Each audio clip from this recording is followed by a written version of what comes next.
Matrix alone asks, sex before marriage is a sin?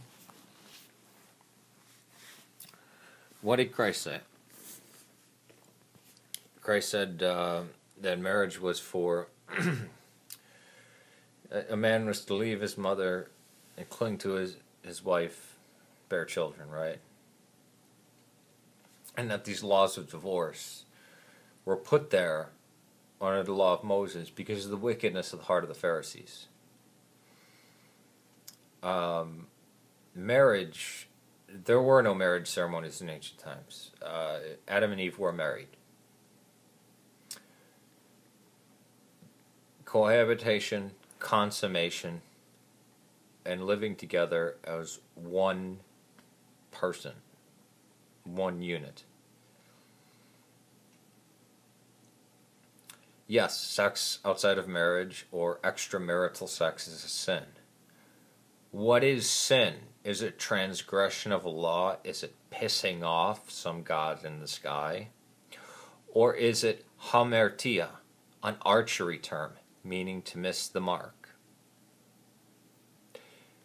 It means to miss the mark. Ideally, one man, one woman, no divorce, living as one unit happily. Never, playing games with each other's feelings. Anything other than that, anything other than being dead on target, is sin by definition. Hamartia. It's an archery term. This is what we have to understand. This is the difference between East and West. When we say sin, when we say God, when we say heaven, when we say hell, the West has a whole different definition. Why? It's not only because of the church doctors, it's also because of the language, how it's developed, and what Protestantism is added to it. And this has even infected the Roman Catholic Church. The Roman Catholic Church, in having to deal with Protestantism or even fight it, has taken on a lot of this stuff. That's why we will not fight the Protestants. We speak the truth. I mean, I'll call them out on heresy and what's heresy and this and that, but whether they agree with us or who's closest, close isn't dead on the mark. It's sin. Are all other churches, well, they're all heretical.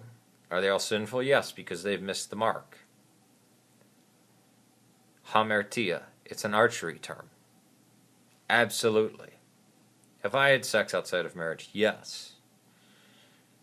Does it mean you've angered God and He no longer likes you, and unless you go confess to a priest, you're going to be under the wrath of God? No. You yourself missed the mark. You can miss the mark on accident, right? You can try to hit the mark and miss. You can do your best, and we still say, well, it's sin. Why? Because our view of the world is completely different. This is why I don't like traditionalist Catholics jumping into Orthodoxy. There's many Orthodox that don't like the sedevacantist or the traditionalist Catholics becoming Eastern Orthodox, because it's not just the filioque and papal primacy. It's an entire worldview. I mean, it's how you look, when you open your eyes, how you view everything around you. And the words, especially the words like sin, good deed, good work, faith. We interpret faith as loyalty or faithfulness, not as some leaping of emotion. And sin is an archery term, means to miss the mark. So when we talk about things like faith, hope, love, sin,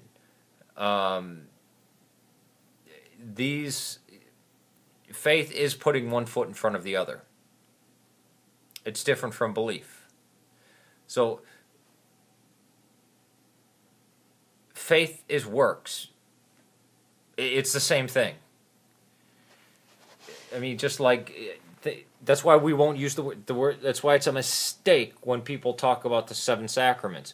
We either have 1 sacrament, 0 sacraments, or a multitude of sacraments. Actually, sex is a sacrament. You could say that. If we're going to count things as sacraments, and there's going to be more than one, because the only one would be the Eucharist, because you're baptized, chrismated, and take the Eucharist, right, when you're baptized as an infant. But if you're going to say there are 7 sacraments, you have to count sex as a sacrament. You'd have to count becoming a monk a sacrament. You'd have to count marriage as a sacrament. I think that the Catholics actually do count marriage as a sacrament, which is crazy.